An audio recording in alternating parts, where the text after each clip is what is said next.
TLM trick with Anuj sir के इस channel पे आप सभी का एक बार फिर से हार्दिक स्वागत है। तो साथियों, जैसा कि मैंने वादा किया था कि मेरे चैनल पे बहुत जल्द ही हिंदी और बाल मनोविज्ञान का वीडियो उपलब्ध होगा। तो हिंदी का वीडियो मैंने बहुत सारे वीडियो अपलोड कर दिया है और अब बाल मनोविज्ञान का समय है। तो बाल मनोविज्ञान का मेरा यह पहला वीडियो है। मेरा यह वीडियो बहुत ही संक्षिप्त होगा और बहुत ही इम्पोर्टेंट होगा, क्योंकि मैं सारे सिलेबस को न तो मैं बता सकता हूँ और न ही आप याद कर सकते हैं। कुछ महत्वपूर्ण प्रश्नों का जो संकलन होगा वही लेकर मैं आपके सामने प्रस्तुत होऊंगा। जैसे कि आज मैंने टॉप 30 प्रश्न आपके सामने मैं लेकर आया हूँ। आप इसे देखें, इसको ध्यान से देखें, इसको समझें और इसको बार बार रिवीजन करें, क्योंकि बाल मनोविज्ञान एक ऐसा विषय है कि एक बार पढ़ने से या एक बार याद करने से वो याद नहीं होता। इसमें कुछ महत्वपूर्ण परिभाषा होंगे कि किस मनोविज्ञान ने कौन सा परिभाषा दिया है, यह भी अक्सर एग्जाम में पूछा जाता है। तो उसी तरह का कुछ मिला जुला प्रश्नों का एक संकलन में लेकर आपके सामने आया हूँ। आप इसे देखिए। आइए देखते हैं। पहला प्रश्न, विकास से तात्पर्य है परिवर्तनों की वह श्रृंखला जो भ्रूणावस्था से वयस्क अवस्था तक चलती है। यह परिभाषा किसने दी है? मुनरो ने। इनमें से किसने निरीक्षण विधि में मूविंग पिक्चर कैमरा का उपयोग किया और व्यवहार चित्रों के विश्लेषण से बालकों के व्यवहार के संबंध में शुद्ध परिणाम प्राप्त किए हुए थे? गेसेल। इस परिभाषा को याद करिए और ये देखिए कि ये किसने बोला, किसने लिखा और किसने क्या परिणाम प्राप्त किए। तीसरा है, वंशानुक्रम में वे सभी बातें आ जाती हैं तो जीवन का आरंभ करते समय, जन्म के समय नहीं वरन गर्भाधान के समय, जन्म से लगभग 9 माह पूर्व व्यक्ति में उपस्थित थी। यह कथन किसका है? यह कथन जेम्स ड्रेबर का है। क्रोमोसोम्स कितने प्रकार के होते हैं? तो 2 प्रकार के होते हैं क्रोमोसोम्स। अब इसके बाद देखते हैं हम आगे निम्नलिखित प्रश्नों को।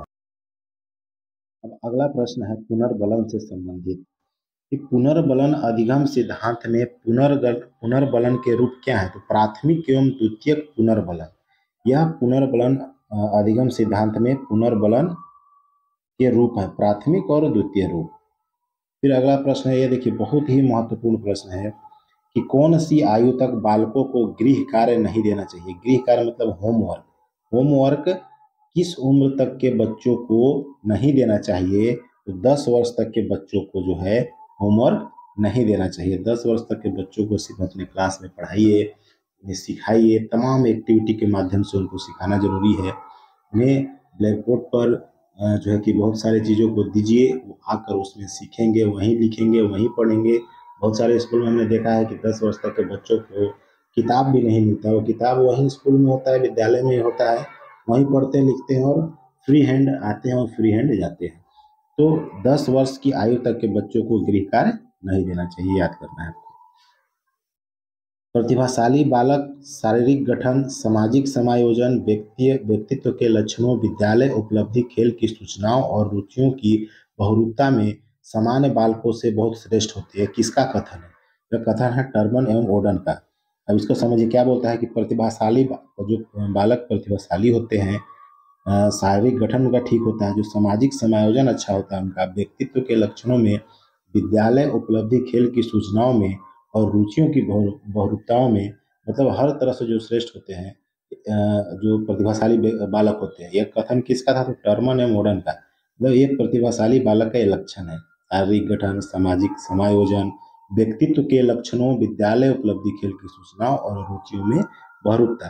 देखिए इसका वर्ड बहुत ही डिफिकल्ट होता है, लेकिन इसको समझना है और उसको याद करना है कि ये परिभाषा किसने दिया था? टर्मन एवं मॉडर्न ने दिया था।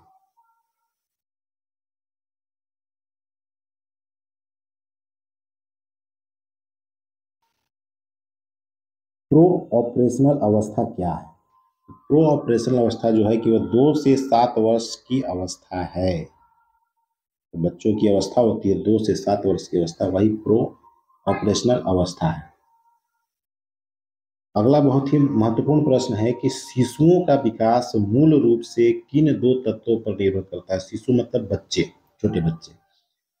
उनका जो विकास होता है वह मूल रूप से किन 2 तत्वों पर निर्भर होता है? तो वंशानुक्रम एवं पर्यावरण पर। उनके घर का पर्यावरण, उनके घर का वातावरण कैसा है, प्लस जो वंशानुक्रम है वह कैसा है, इसके ऊपर डिपेंड करता है कि उस बच्चे का विकास कैसा, उसके घर का माहौल कैसा है, उनके गार्जियन का माहौल कैसा है, उनके परिवार का माहौल कैसा है, यह डिपेंड करता है बच्चों के विकास के ऊपर।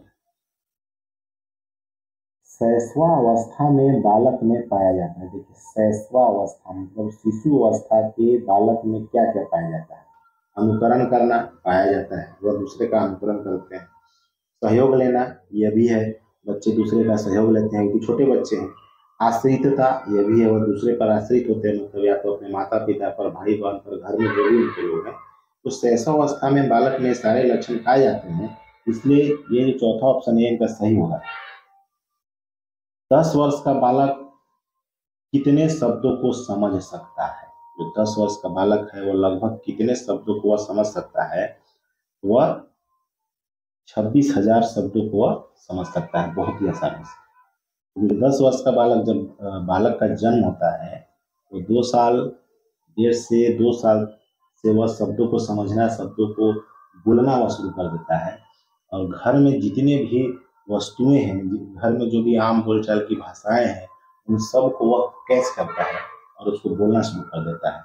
तो वह मैक्सिमम 26,000 शब्दों को वह बोलना और समझना शुरू कर देता है। नवीन शिक्षण प्रणाली का शान माना जाता है क्रिया पर आधारित। नवीन शिक्षा प्रणाली है वह क्रिया पर आधारित होता है, न कि अनुभव पर या उपलब्ध। यह सिर्फ क्रिया पर आधारित माना जाता है जो नवीन शिक्षण प्रणाली है। नाड़ियों एवं मांसपेशियों की क्रियाओं के समीकरण द्वारा जो शारीरिक गतिविधियां संभव होती हैं उन्हें क्रियात्मक योग्यताएं कह सकते हैं। यह कथन किसका है? तो क्रो तथा क्रो बहुत ही जो है कि प्रसिद्ध मनोवैज्ञानिक है, क्रो एवं क्रो बाल मनोवैज्ञानिक है। ये इनका कथन है कि नाड़ियों एवं मांसपेशियों की क्रियाओं के समीकरण द्वारा जो शारीरिक गतिविधियां संभव होती हैं उन्हें क्रियात्मक योग्यताएं कह सकते हैं। देखिए अगला प्रश्न, बालकों के स्मरण का अध्ययन सर्वप्रथम किसने किया था? स्टीफेंस ने किया था। बालकों के स्मरण का अध्ययन सबसे पहले स्टीफेंस ने किया था।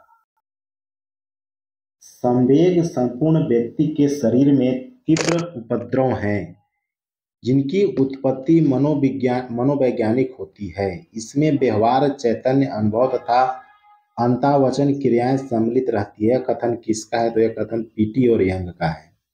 विकासात्मक संवेग सिद्धांत का प्रतिपादन किसने किया था? ब्रिजेज ने किया था। ये सारे चीज आपको याद करना होगा, ये परिभाषा और उस मनोवैज्ञानिक का नाम, बाल मनोवैज्ञानिक का जिसने परिभाषाएं दी हैं। नैतिक व्यवहार में सुधार का उपाय क्या है? नैतिक व्यवहार जो हम अपने क्लासरूम में बच्चों को पढ़ाते हैं, नैतिक शिक्षा, वही नैतिक व्यवहार है। अच्छी आदतों का विकास करना ये भी है, उच्च आदर्शों के अनुरूप ये भी है, आदर्श प्रस्तुतिकरण ये भी है। इसका मतलब कि उपरोक्त सभी ये विकल्प इसका सही है। नैतिक व्यवहार में सुधार के यही सब उपाय हैं। उन्हें अच्छी आदत का विकास, मतलब अच्छी आदत डलवाएं, उच्च आदर्श, जो अच्छे लोग हैं, अच्छे व्यक्तित्व हैं, उनकी एक्टिविटी को उनके सामने रखें, आदर्श प्रस्तुतिकरण करें। ये सारे चीज जो है कि नैतिक व्यवहार में सुधार के उपाय हैं। सामाजिक विज्ञान की कसौटी का आयाम क्या है? सामाजिक प्रवणता है, सामाजिक अनुरूपता है और सामाजिक समायोजन है। ये सारे जो है सामाजिक विज्ञान की कसौटी का आयाम है। वृद्धि उन समस्याओं को हल करने की योग्यता है जिनमें ज्ञान और प्रतीक के उपयोग की आवश्यकता होती है, जैसे शब्द, अंक, रेखा चित्र, समीकरण, सूत्र आदि। यह कथन किसका है? यह कथन गैरेट का है। इसमें कुछ समझना नहीं है, सिर्फ इसको याद करते जाना क्योंकि यह परिभाषा है। सृजनात्मक चिंतन की दिशा में किसने कार्य किया है? थर्स्टन, टोरेंस, गिलफर्ड, ये तीनों ने काम किया है। बालकों के खेल की विशेषताएं हैं खेल में अनौपचारिक से औपचारिक परिवर्तन, निश्चित प्रतिमान क्रियाएं आयु के साथ घटती हैं, ये सभी ये बालकों के खेल की विशेषताएं हैं। प्रिंसिपल ऑफ साइकोलॉजी के लेखक कौन है? तो विलियम जेम्स है। जो व्यवहार बार बार दोहराए जाने से स्वचालित बन जाता है उसे कहते हैं आदत। जो व्यवहार बार बार दोहराए जाने से स्वचालित बन जाता है, हो जाता है, अपने आप होने लगता है, उसे हम कहते हैं आदत। समायोजन के फलस्वरूप प्रसन्नता होती है क्योंकि इससे संवेगात्मक द्वंद्व और तनाव दूर हो जाते हैं। यह कथन किसका है? तो यह कथन कुप्पू स्वामी जी का है। आत्म प्रत्यय को प्रभावित करने वाले कारक कौन है? परिपक्वता है, सीखने के अवसर हैं और बौद्धिक योग्यता। ये तीनों है क्योंकि आत्म प्रत्यय को प्रभावित करता है। तो साथियों, चूंकि आज हम टॉप 30 प्रश्न लेकर आए थे, लेकिन वीडियो बहुत लंबा होते जा रहा है, इसलिए हम सिर्फ 25 प्रश्नों तक ही सीमित रह जाते हैं। अगले वीडियो में हम उसको समायोजित करेंगे और आप इन 25 प्रश्नों को देखिए, बार बार देखिए। देखने से, क्योंकि यह चीज़ याद करने से याद नहीं होगा, अगर इसे आप प्रतिदिन देख रहे हैं तो ये आपके मानस पटल पर यह आच्छादित हो जाएगा और आपको याद करने की आवश्यकता नहीं पड़ेगी, क्योंकि बाल मनोविज्ञान है ये। बच्चों को कैसे, बच्चों के मन में क्या चल रहा है, यही समझने का यह विज्ञान है।